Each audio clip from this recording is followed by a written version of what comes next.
Paz de Deus, irmãos. Amém. Abra aí a sua Bíblia no Evangelho segundo escreveu Mateus.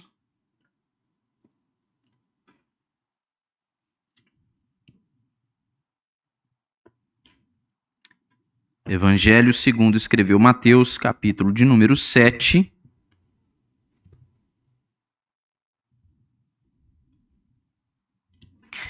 O texto para nossa meditação hoje é o texto que vai dos versos de número 21 até ao verso de número 26. Portanto, Evangelho segundo escreveu Mateus, capítulo de número 7, versículos de 21 a 23. Eu vou fazer a leitura. Os irmãos podem acompanhar silenciosamente. E aqueles que puderem, mantenham as suas Bíblias abertas para que nós possamos passar a reflexão em torno deste texto da Escritura. Nos diz assim a palavra de Deus: nem todo o que me diz Senhor, Senhor entrará no reino dos céus, mas aquele que faz a vontade de meu Pai que está nos céus. Muitos, naquele dia, hão de dizer-me: Senhor, Senhor, porventura não temos nós profetizado em teu nome, e em teu nome não expelimos demônios, e em teu nome não fizemos muitos milagres? Então lhes direi explicitamente: nunca vos conheci. Apartai-vos de mim, os que praticais a iniquidade. Feche seus olhos, curve a sua cabeça. Nós iremos falar mais uma vez com o Senhor. Ó Deus, nós te louvamos pela tua bendita palavra que lemos. Louvamos o Senhor por todo o tempo que nós estamos a passar juntos aqui, por todo o desenvolvimento, por todos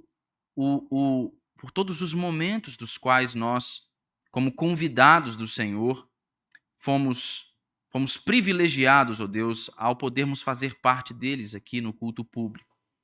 Agora nós estamos reunidos, uma vez mais, em torno da tua palavra que foi lida e que será explicada. E a minha oração humilde, Senhor, é para que o Senhor tenha misericórdia de nós, para que, por meio do poder que só o Senhor tem, através do teu Espírito Santo, o Senhor ilumine a nossa mente, a nossa compreensão, para que nós venhamos a entender aquilo que nos diz a tua palavra e para que a gente saia daqui certos, ó Deus, de que nós ouvimos a tua voz, de que nós fomos ministrados pelo Senhor e que esta palavra que é viva, que é poderosa, que é eficaz, produz em nós, ó Deus, aquelas transformações com vistas a nos conformar à imagem de nosso bendito Redentor Jesus Cristo. É em nome dele que nós oramos. Amém. Amém. Meus irmãos, nós estamos caminhando para o fim do sermão de Jesus Cristo, o sermão conhecido como o Sermão da Montanha ou o Sermão do Monte. O tom de Jesus, as suas últimas palavras aqui, já nos indicam isso. Pouco antes deste texto que nós lemos para a nossa meditação aqui hoje, nós já havíamos pensado a respeito de alguns temas importantes no capítulo de número 7. Especialmente aqueles que dizem respeito às duas portas e às duas entradas às quais Jesus mencionou e falou acerca delas, e também a advertência de Jesus acerca dos falsos profetas. Por que esses temas são importantes para nós? Porque estas são advertências de Jesus à necessidade de que nós venhamos a ter discernimento espiritual que nos habilite, que nos capacite a compreender quem são aqueles que falam verdadeiramente em nome do Senhor e também um discernimento que nos habilite a tomar uma decisão correta quando nós pensamos nas duas entradas que estão postas diante de nós. Estas palavras de Jesus aqui, até esta altura, são advertências solenes quanto à necessidade de que tenhamos discernimento. E pensando neste contexto, pensando no tom da fala e do ensino de Jesus até esta altura, estes versos que se seguem, imediatamente após a advertência de Jesus quanto à presença de falsos profetas no meio do povo de Deus, falsos profetas estes que, como nós vimos, eles atuam sorrateiramente, Jesus nos faz uma nova advertência agora, mas é uma advertência quanto ao auto-engano. Jesus, de alguma maneira, ele está aqui a nos ensinar que é possível que a nossa experiência religiosa formal ela esconda aquela que é a nossa real condição em relação ao próprio Jesus. Jesus está nos ensinando aqui que é possível que mesmo aqueles que diligentemente têm empregado os seus esforços, têm dedicado a sua vida à religião cristã, mesmo eles podem estar enganados em relação a Jesus. Eles podem pensar conhecer Jesus sem que, contanto, eles sejam conhecidos de Jesus. Conhecidos por Jesus. Esta é uma advertência dura, irmãos. Quando eu estudava para me preparar para falar aos irmãos desse texto, é um consenso entre todos os comentaristas e estudiosos que esta possivelmente seja a declaração mais dura e mais aterrorizante de Jesus em toda a Escritura. É possível que nós e a nossa religião formal, ela nos engane quanto à nossa real condição em relação em Jesus Cristo. Nós vamos ver como esse texto nos mostra isso. Existem duas profissões verbais presentes neste texto que nós lemos. Existem duas confissões, duas declarações solenes presentes neste texto. A primeira declaração a gente pode perceber ela nos versos de número 21 e 22. É uma profissão verbal falsa. E os seus agentes, aqueles que professam essa declaração, são um grupo de indivíduos que se coloca diante de Jesus, tentando justificar a si mesmo diante de Jesus. E existem algumas características importantes no texto que nós vamos observar aqui. Jesus começa o verso de número 21 dizendo que nem todo aquele que diz a ele, Senhor, Senhor, ele vai entrar no reino dos céus. Nem todo o que me diz, Senhor, Senhor, entrará no reino dos céus. O que isso significa? Nós precisamos considerar aqui, irmãos, a estrutura literária hebraica um tanto quanto incomum que está sendo utilizada por Jesus aqui. Em primeiro lugar, nós vamos ver que esta declaração, que esta profissão verbal aqui, ela é uma profissão afetuosa. Ela é uma declaração afetuosa. Por quê? Esta estrutura literária hebraica, normalmente ela era utilizada, essa estrutura de repetição, para dar ênfase a uma declaração. Por exemplo, algumas vezes nós olhamos para a Escritura e na Escritura vemos Jesus, ao dar início a um discurso, dizer o quê? Em verdade vos digo. Esta é uma estrutura literária hebraica com vistas a dar ênfase a algo que está para ser dito. Mas quando isto se refere a um nome pessoal, Então, esta é uma repetição que expressa profunda e intensa afeição pessoal. Então, estes indivíduos, estas pessoas que estão diante de Jesus no último dia, no dia do juízo, e que se dirigem a Ele como Senhor, Senhor, eles estão fazendo uma declaração, uma profissão uma confissão afetuosa. Eles estão revelando que as suas emoções, os seus sentimentos, todos eles, de alguma maneira que talvez a gente não consiga nem mesmo explicar, eles estão voltados para a pessoa do Senhor Jesus Cristo.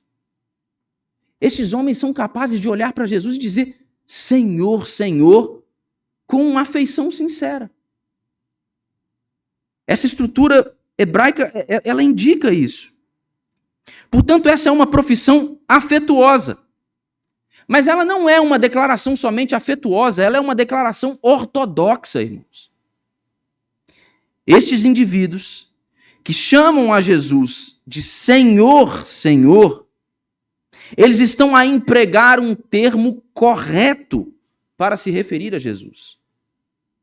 É possível que neste contexto aqui, em que Jesus ele está falando aos seus ouvintes, essa declaração ela não passasse, talvez, para a compreensão das pessoas, de uma declaração respeitosa. Mas para os crentes, para os cristãos, os primeiros cristãos após a ressurreição de Jesus Cristo, isso era muito mais do que uma declaração respeitosa. O termo descritivo aqui, Senhor, ele indica a divindade de Jesus. Este termo aqui, ele é uma tradução do Antigo Testamento grego da palavra hebraica Jeová. Então veja só, essas pessoas, no último dia, estão diante de Jesus e fazendo uma declaração em referência a Jesus, uma declaração correta, teologicamente fundamentada, ortodoxa. Eles estão, por meio de sua declaração, de sua profissão verbal, declarando que Jesus é o Senhor e Deus. Esta aqui é uma profissão pública também, esta profissão verbal. Veja só, Jesus vai discorrer mais sobre ela no verso 22.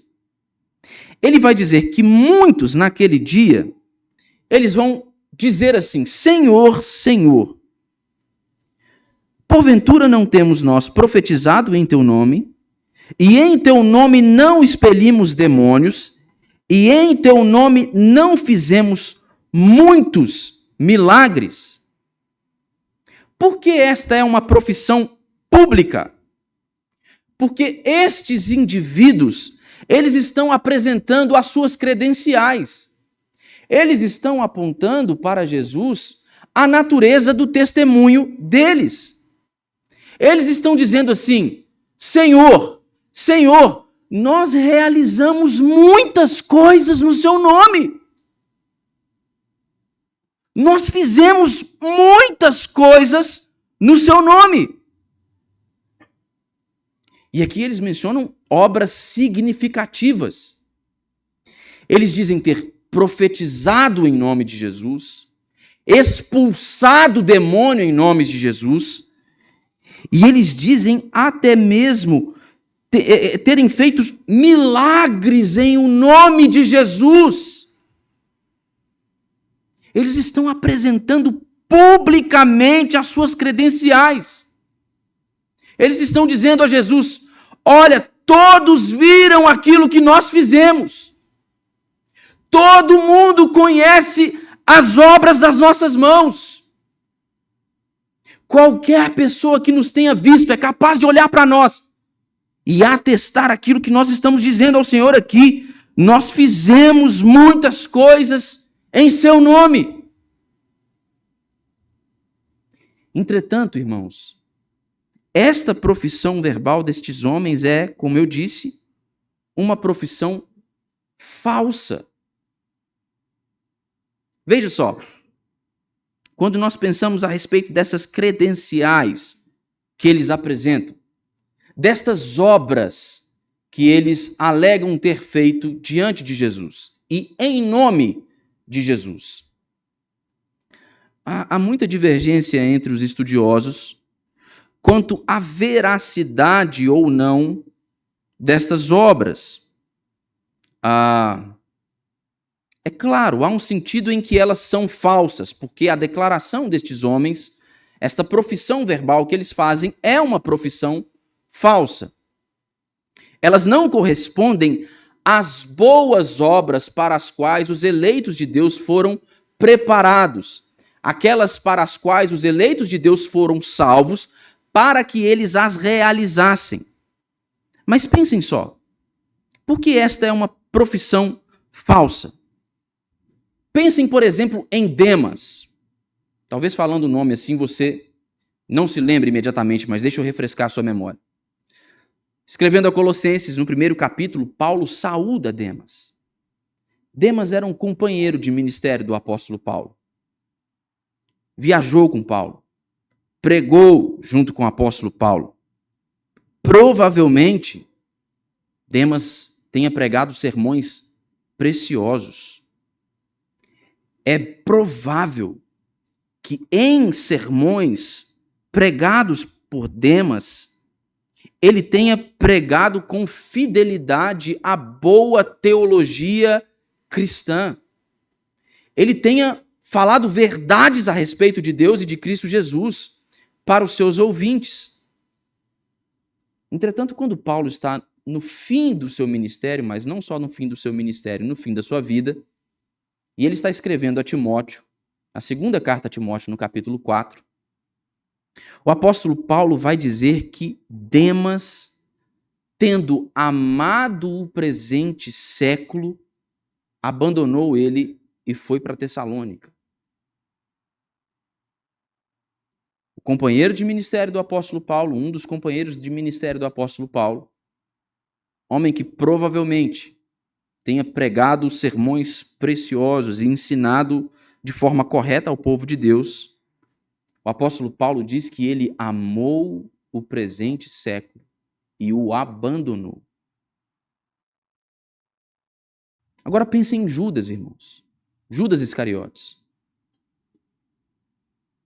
Quando Jesus comissiona os seus discípulos e os manda a irem a algumas cidades pregando, expulsando demônios e curando os enfermos, Judas não estava entre esses comissionados?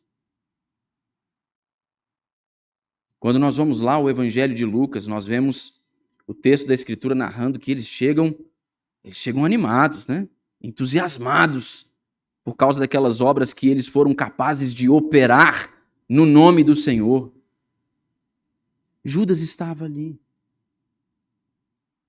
Judas acompanhava aqueles discípulos. Agora vamos olhar para o Antigo Testamento. Vocês se lembram com certeza de Balaão.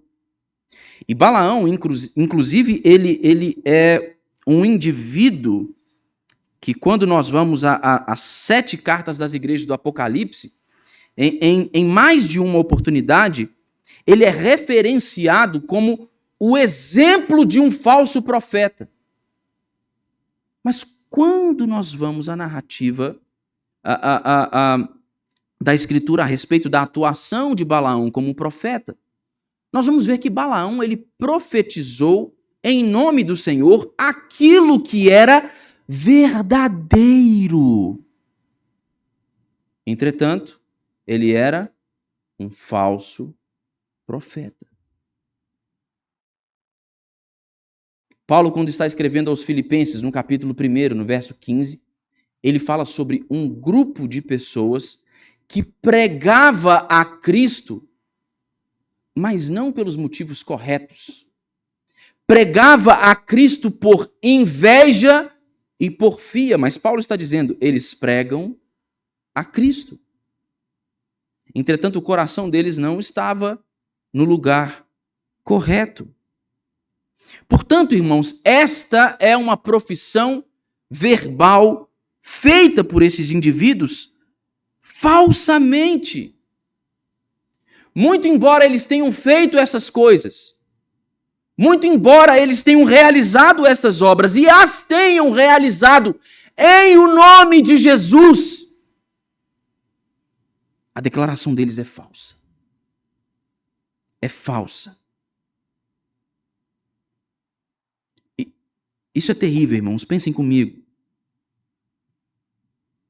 É comum que muitos de nós venhamos a descansar quanto à nossa condição, pensando sobre aquilo que nós somos capazes de fazer.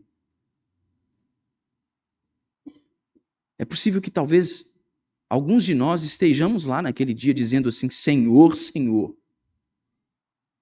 Mas e as aulas da escola dominical que eu dei? E as vezes que eu preguei o evangelho para aqueles que estavam perdidos? E as vezes que eu dispus os meus próprios recursos para assistir aos que estavam em necessidade?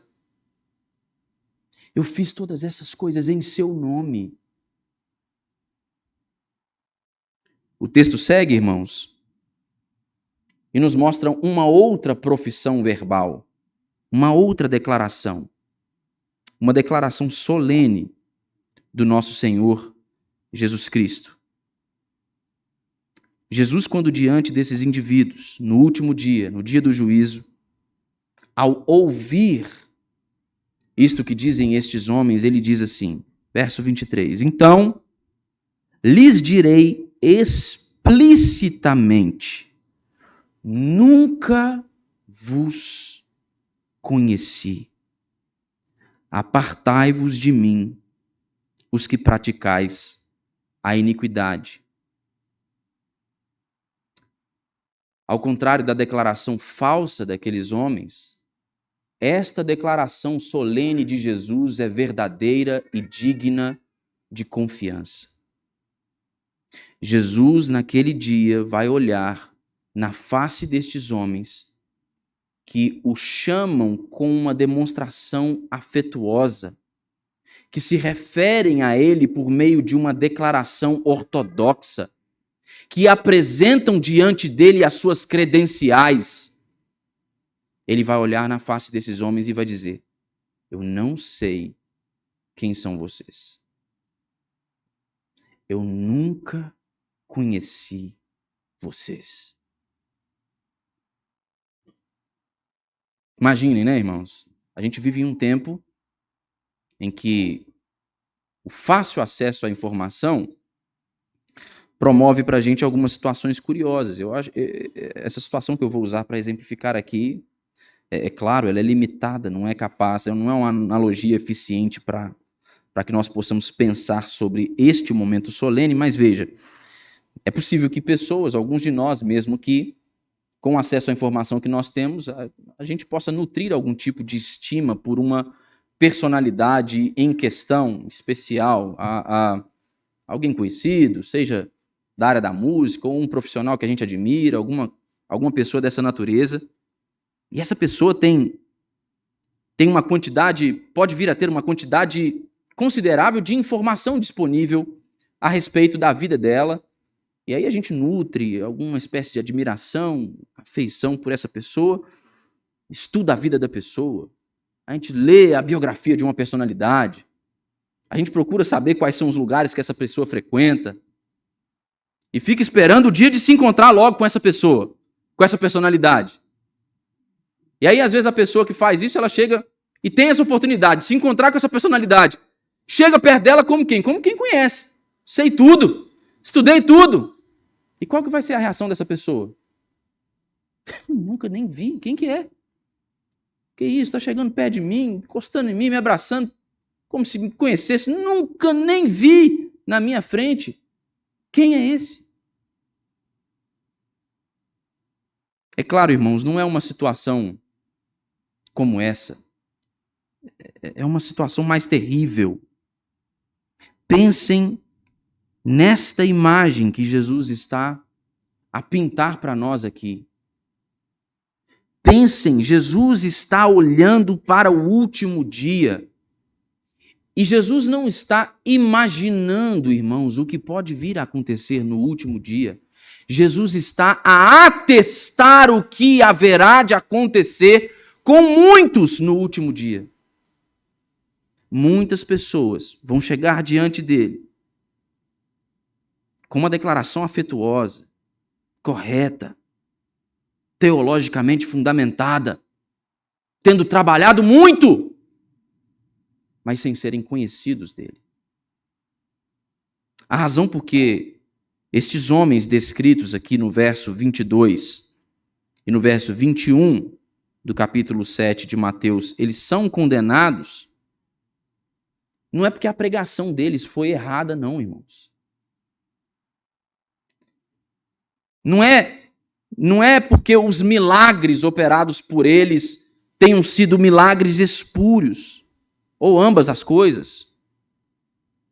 Mas a razão por que estes homens são condenados por Jesus é porque eles não praticavam aquilo o que eles pregavam. Eles não praticavam aquilo que eles pregavam. O que Jesus diz no verso 21, no primeiro versículo que nós lemos? Que nem todo aquele que diz Senhor, Senhor entrará no reino dos céus, mas aquele que faz a vontade do meu Pai que está nos céus. E Jesus já nos tem exemplificado, exposto ao longo deste seu sermão, que vontade é esta? Irmão, Jesus já nos tem falado sobre as características de caráter que são comuns aos cidadãos do reino de Deus. Nós vimos isso ao pensarmos e meditarmos sobre as beatitudes ou bem-aventuranças. Jesus já nos disse qual é o testemunho de um verdadeiro cidadão do reino de Deus no mundo. Jesus usa a metáfora do sal da terra e da luz do mundo para demonstrar qual é a atuação de um cristão verdadeiro no mundo. Jesus já nos mostrou, irmãos, como nós devemos nos relacionar corretamente com a lei de Deus. Já nos mostrou qual é a natureza da verdadeira religião. Uma religião que se move, em primeiro lugar, em direção a Deus e depois em direção ao seu semelhante, ao seu próximo. Jesus já nos mostrou, irmãos, qual deve ser a ambição de um verdadeiro cristão. Uma ambição centrada em Deus. O verdadeiro cidadão do reino dos céus é aquele que busca em primeiro lugar o reino de Deus. Ele já nos mostrou até mesmo como são as orações dos verdadeiros discípulos e verdadeiros súditos deste reino. Jesus já nos tem mostrado qual é a vontade de seu Pai. Em um dado momento do seu ensino no Sermão do Monte, ele diz assim a seus ouvintes, portanto, sede perfeitos, como perfeito também é o vosso Pai. Esta é a vontade de Deus. Esta é a vontade de Deus. Mas nós já pensamos aqui, falando a respeito de tudo isso, a respeito da nossa incapacidade de podermos, por meio do nosso próprio esforço, alcançarmos este nível de perfeição exigido por Deus. Mas a gente aprendeu também que Deus ele não vai transigir com o seu padrão perfeito. Ele não aceita nada menos do que isso.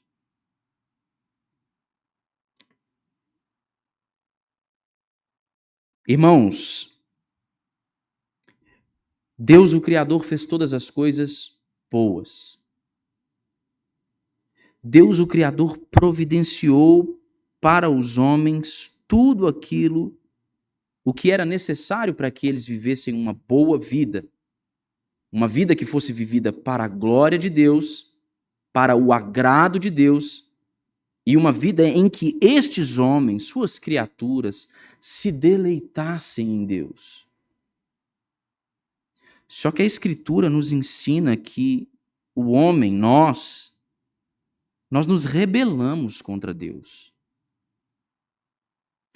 O doador de todas as coisas, a fonte de toda virtude, a beleza originária e última, a fonte da vida verdadeira, nós a renegamos. Nós o recusamos. Nós quebramos a sua lei porque a gente pensou que podia viver sozinho uma vida melhor do que aquela que o Criador planejou para nós. A queda corrompe, então, toda a boa criação de Deus. Mas Deus mantém o seu padrão. Ele não abre mão do seu padrão. Ele não exigirá nada menos do que perfeição. É por isso que ele nos deu Jesus. Nós aprendemos também, irmãos, que Jesus, como disse o Sproul, ele não é um salvador meramente adequado, mas Jesus, ele é um salvador perfeito. Ele é o único capaz de cumprir a vontade de Deus, de fazer a vontade do seu Pai que está nos céus. Mas por causa do amor de Deus, por causa da sua graça infinita, Cristo Jesus dá a sua própria vida para cumprir com este padrão exigido pelo Pai Celestial, para que nós, então, rebeldes, pecadores, que quebramos a lei de Deus, nele possamos ser achados suficientes diante de Deus. Em Cristo Jesus. Mas veja o texto. Estes homens condenados não reconhecem isso. Eles apresentam as suas próprias credenciais. Eles tentaram atingir o padrão por eles mesmos. Eles estavam tentando fazer do próprio jeito. Eles queriam alcançar a perfeição por meio do próprio esforço. Jesus então olha para eles e diz: eu não conheço vocês. Pensem no apóstolo Pedro, irmãos. Pensem no exemplo e na vida do apóstolo Pedro. No capítulo 16 de Mateus, Jesus começa a conversar com seus discípulos e pergunta a eles o que é que o povo tem dito a respeito de quem é o Filho do Homem. Então, os seus discípulos começam a falar o que é que o povo tem dito. Jesus continua, então, e ele direciona de forma mais específica a sua pergunta. E ele diz para os seus discípulos assim: mas quem vocês dizem que eu sou? O que é que Pedro diz? Tu és o Cristo, o Filho do Deus vivo. Pensem nesta confissão de Pedro. Pensem neste reconhecimento de Pedro a respeito de quem Jesus é. Agora pensem no entusiasmo de Pedro, no ímpeto dele. Todas as vezes que nós vemos Pedro envolvido em algum episódio sendo narrado nos evangelhos, a gente consegue, de alguma forma, ter uma imagem de alguém que estava sempre entusiasmado, não é? Ele se entregava com força e vigor para fazer tudo aquilo que era preciso ser feito, em nome de Jesus. Quando Pedro viu Jesus andando por sobre as águas, e viu que era Jesus, ele diz assim, então manda que eu vá até você e eu vou. Ele pula imediatamente do barco quando Jesus o chama, começa a andar por sobre as águas, é tomado de temor, então começa a naufragar e Jesus o puxa de volta.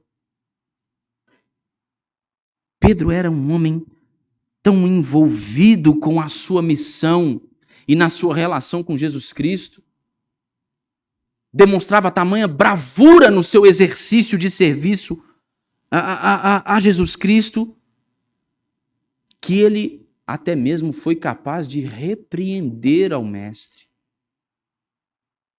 Jesus, quando estava a dizer aos seus discípulos o que haveria de acontecer com ele, quando ele estava a apontar a realidade da sua morte que estava por vir, Pedro não aceitou. Ah, que história é essa? Repreendeu a Jesus. Mas então foi repreendido por ele. Pedro era o homem que estava ali diante de Jesus, falou assim, se precisar, a gente vai morrer junto. Jesus olhou para Pedro então e falou assim, Pedro, antes que o galo cante hoje, você vai me negar 3 vezes. Agora pensem nessa noite da prisão de Jesus. Ele havia sido alertado, advertido por Jesus. Mas quando Judas trai a Jesus, Pedro de pronto arranca sua espada, corta a orelha de um dos oficiais. Ele estava pronto para lutar por causa do seu mestre. Estava apresentando as suas credenciais, estava mostrando a sua disposição. Talvez tivesse até assim, eu vou mostrar para ele que ele está errado ao meu respeito.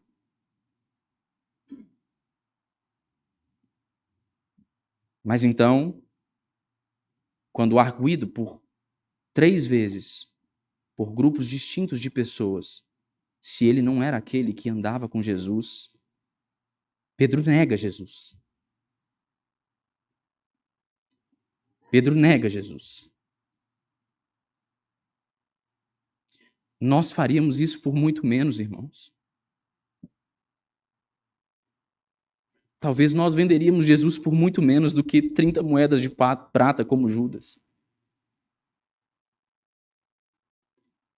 Jesus é morto, ressuscita dos mortos, e em uma de suas aparições aos seus discípulos, Pedro havia voltado para o seu ofício, está pescando, a noite ruim, não estava dando nada, não havia pescado nada, vê um vulto meio conhecido ali na praia, uma brasa acesa.